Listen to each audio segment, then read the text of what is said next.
I'm standing on Bellevue Avenue where Rogers Creek goes through a culvert and then on down to the sea.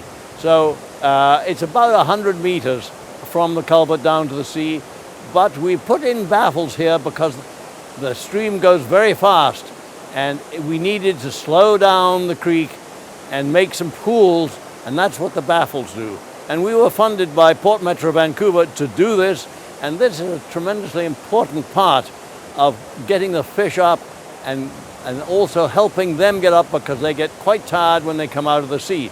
And they go up from here, they go up to Marine Drive where there's we have a set of fish ladders, and they go up there and they can go further up. So we've seen fish, salmon in Rogers Creek. We know that the coho are going up. We just don't see them because they often go up at night, which they prefer to do. Now, everything we've done here with the baffles and things is really to help the salmon get up the creek to spawn.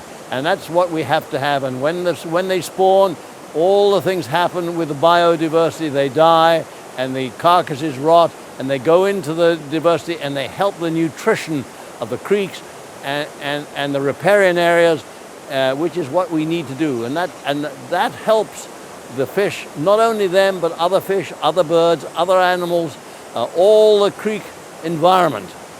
So the whole life of the salmon and its spawning does a tremendous amount for these creeks.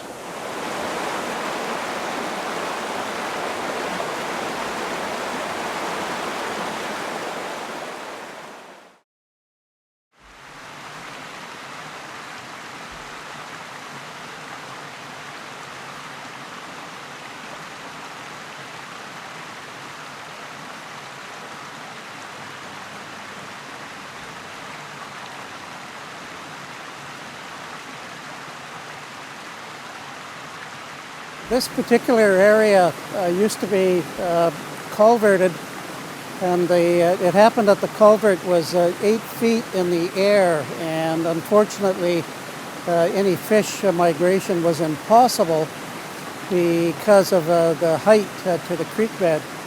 This happened about 35-40 years ago, and it killed the fish run of both the resident cutthroat trout and the migration of the chum and coho.